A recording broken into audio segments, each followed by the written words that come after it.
kept in touch with George during those days, where you were traveling abroad, Canada, US, and you were in touch? I don't know where he is. And I don't know want to know where he is.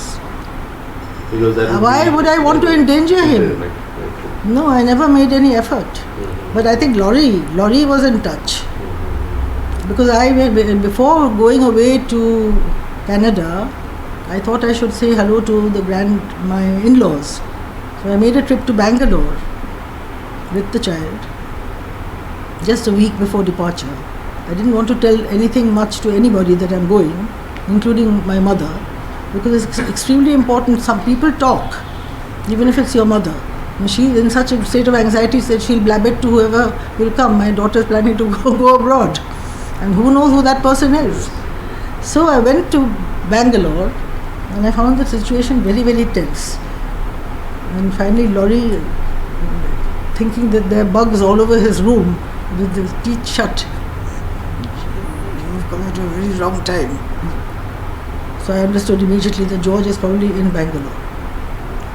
And the agencies are hotting up. And they were. Because from Bangalore I went to what is now Chennai. It was Madras then, to meet my aged aunts. I had two aged aunts, my mother's first cousins. And they were highly excited and all. Oh, George is underground. And I had become very wary by that time. And I said, I think, you know what? I think you're being followed. He said, what? Like Agatha Christie? I said, just stop near that Nariyalwala.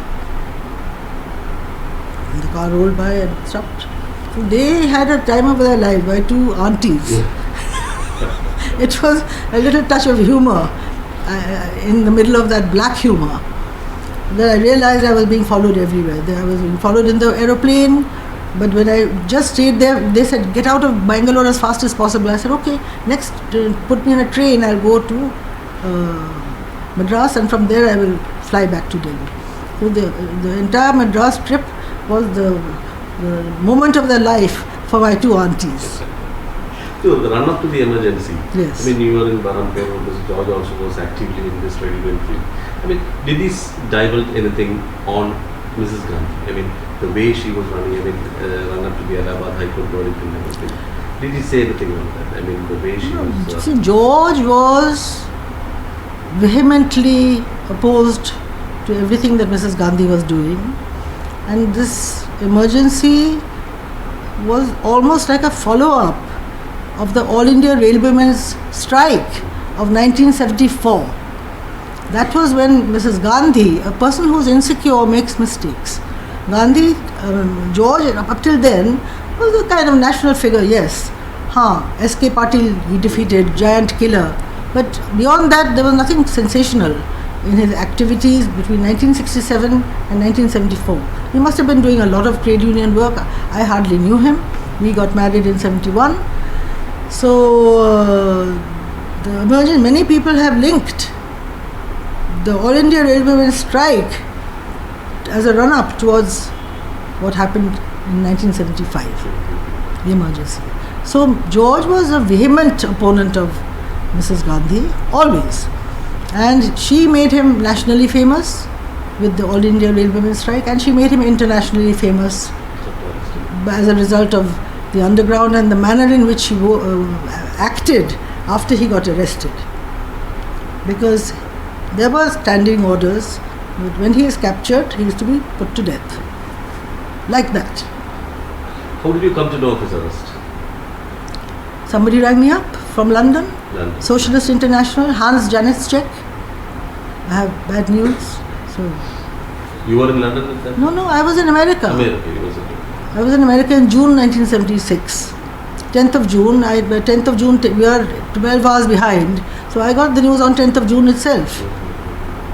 Whatever number of hours may have passed in India, it was still 10th of June in America. And Hans Janitschek, Socialist International General Secretary, wonderful man. He gave me the news, and then we hotted up our activity. There was a man called Sri Kumar Poddar, whom I especially remember, the Indians for Democracy. So, Leila, you come to Chicago, you come to New Jersey, you come here. My son used to weep and weep, I want to go home.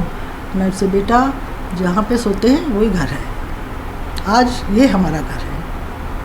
So we did that, and then in Chicago it was bitter cold. November. Oh, this is let me prepone it.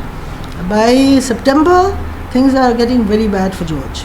Now I'm getting messages not only from Hans Janis Czech but from very reputed people here in India.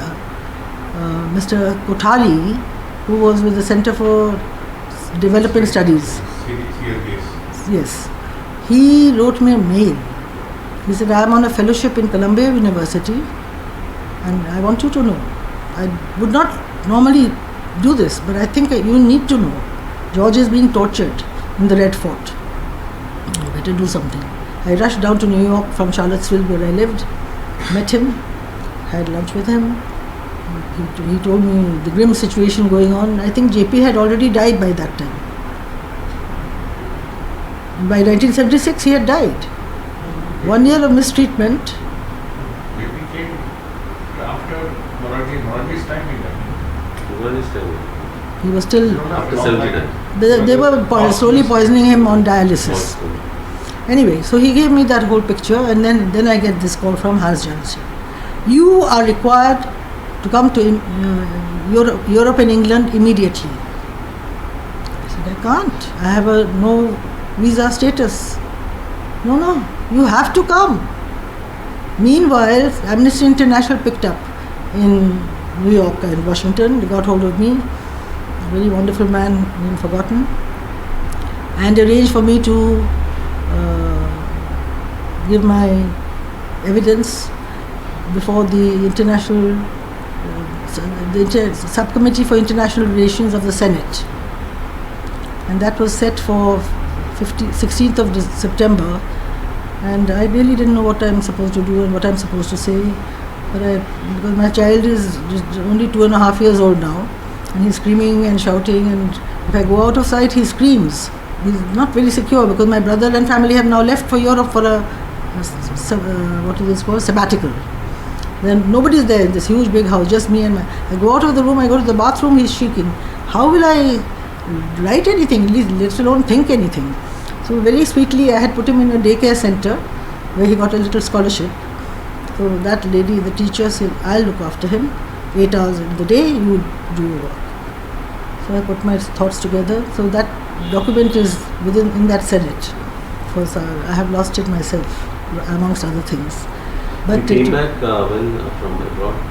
After I returned the minute I heard that Mrs. Gandhi had lost. But meanwhile, but how did I get to Europe? With my no status, I met this wonderful lawyer, David Carliner.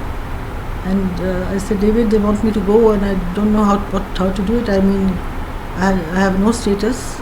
He said, let me see what I can do. And in a few days he said, I've got you parole. You may leave the States for 45 days with a piece of paper. And but you have to come back. If you don't, I cannot help you. You'll be in the ocean. So with that unusual thing called a parole, which suggests I'm in jail, I landed in England and the immigration officer said, parole? Madam, what are you charged for? I said, nothing. It is my husband who's now been not charged and been put in jail. So who? George Fernandes. Oh, George Fernandes. The guy knew everything about him. England was so interested in what was going on. He immediately stamped my little parole paper. And then we rocketed around Europe, all over the place, met Bruno Kreisky, met François Mitterrand, who was not yet President of France, and Willy Brandt. I mean, there were 8 or 9 countries that I travelled by the Euro-Rail pass. And then got back. And then David rang me up and said, David Carliner, the lawyer, he said, come day after tomorrow, you have an interview. I said, for what? He said, I processed your papers for the green card. So I went and he said, don't tell them that you have no intention of staying here. Just don't say a word. All right, I'll be here forever. So I got my green card and my son piggyback got his green card, and I had already got a job because I passed my license exam in nursing. and began to teach. It was a excruciating experience for me personally. I had been out of nursing, out of teaching for years, but they said your marks are too good and you have to be. I said, please give me a floor job. I can do the floor job. So in the middle of all this agony, I had a support system of one Mr. Walter Hauser, who's still alive, a great Indophile who knows everything about Bihar. And one day he came rushing and said, George's, the elections have been announced in the middle of my lecture. You think I can carry on with my lecture? I excused myself and so on and so forth.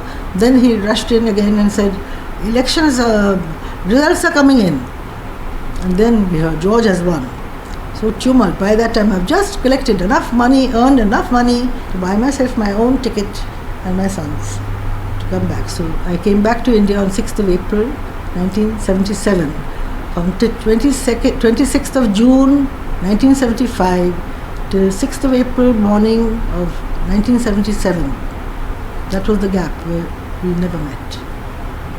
You were roaming around the world without knowing what happened between. No, and people accuse me, how can you be so calm? I said, what do you want me to be? Hysterical?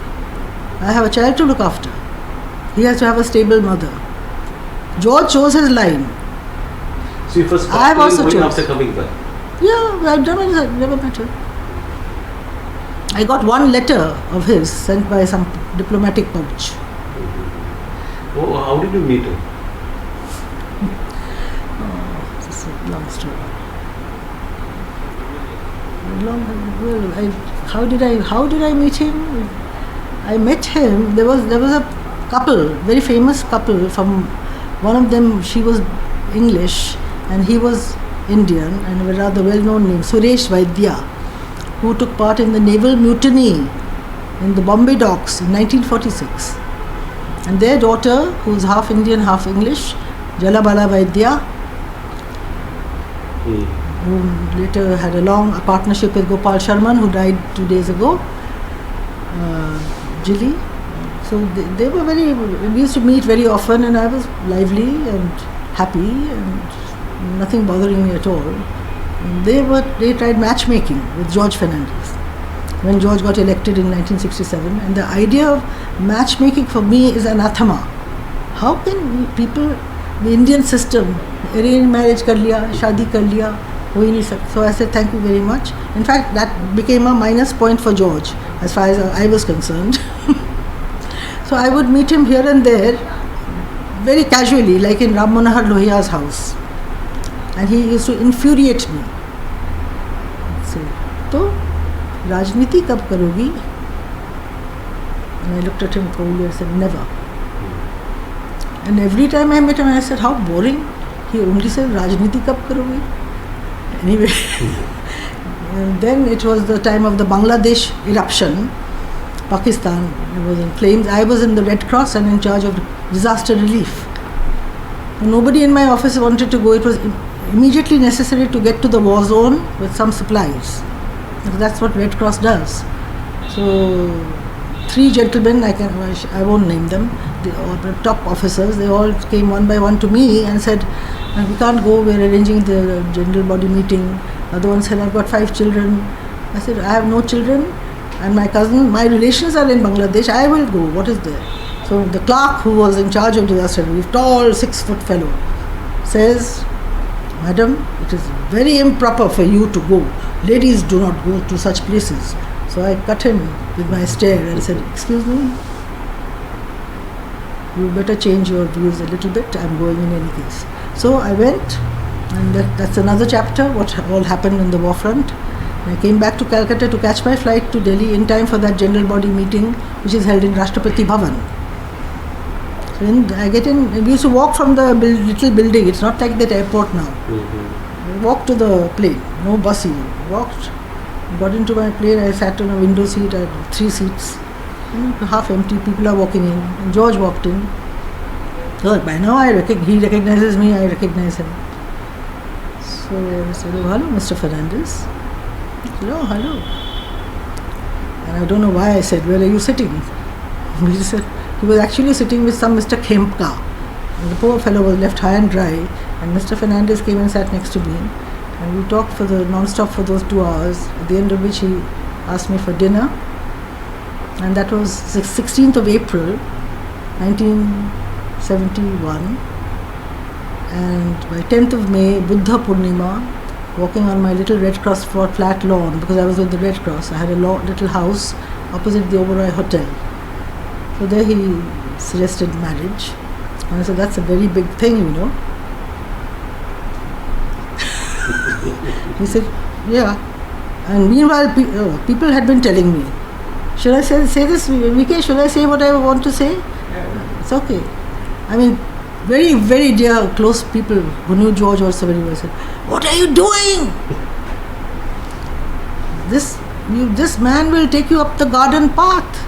I said, it's all right. Garden path or any other path can go either to heaven or hell. It's all right. So with my eyes wide open, because it was not a usual partnership in my understanding. It was about what we were going to do for this country.